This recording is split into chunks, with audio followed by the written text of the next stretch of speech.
Noon, Diyos ko, kung nalalaman mo lang, Diyos ko, anak. Narito ang mga apo ko dati. Dito nag-aaral sila lahat. Kasama niyo pala rito? No, I'm alone here. God only, yes, Panginoon Diyos lang. God only is my, is my guidance. And God is everything to me. Everything to me. Good evening! Good evening. Ano po pangalan niyo? Nida Maristela. Mami Nida ang tawag nila sa akin. Mami Nida. Ilang taon na po kayo, ma'am? 87 years old. 87! Yes. Ano po ang ginagawa ng 87 years old sa Dubai? Dito, Aha. nagtitinda ako ng mga makeup, perfume, everything you need. Ma'am, para po sa 87, ang lakas niyo po. Yes, I'm a retired teacher in Philippines. Okay. Ba't niyo po napili ang Dubai? Kasi, nandito ang mga anak ko dati. Okay. Before. At saka masarap dito sa Dubai, hindi ba? Okay. Kumaga second home na po ito. Yes, this is my second home. Okay. I'm already 18 years here in Dubai. Ito po yung tanong. Ah, Ma'am, masaya naman po ba kayo? yes, very. Bakit po kayo masaya? Laging masaya. Because I have no problem here in Dubai. I have lots of anak-anakan and I have lots of friends. Mukha nga po. Oh yes, Okay. because I'm really I appreciate this person. Okay. What is the meaning of life for you? Life for me, life is really,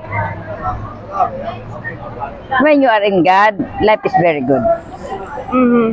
Very successful, very miraculous, very, you struggle everything in your life.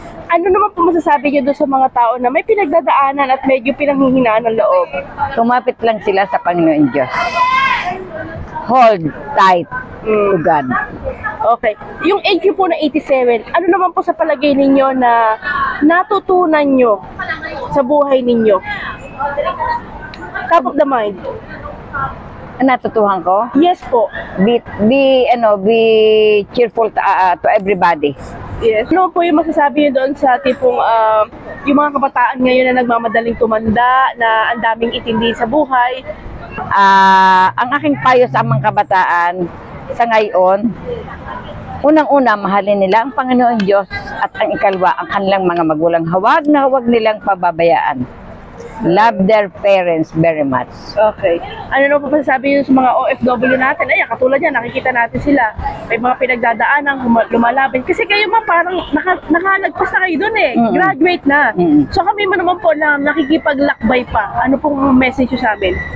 Yun ang laging ko sinasabi. Ano man ang mangyari sa inyo, laging kumapit kayo at lumapit kayo sa Panginoon Diyos. Okay. Walang imposible sa God.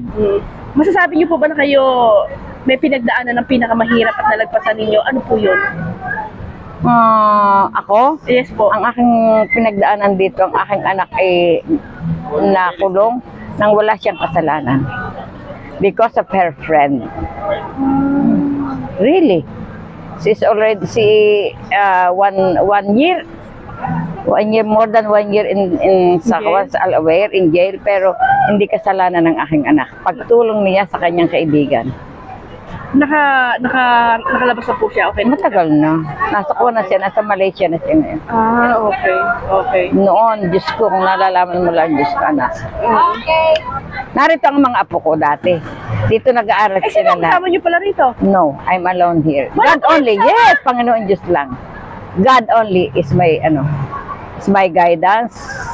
And God is everything to me. Nay Nida, ano naman po yung may iwan yung legacy? May iwan. Pag naalala kayo ng tao, ano ang gusto niyo maalala about you? Na maalala niya kabutihan yung ginagawa sa kanila.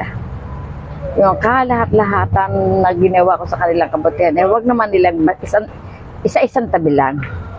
Dahil ginawa ko yan, unang-una para sa Panginoon Diyos.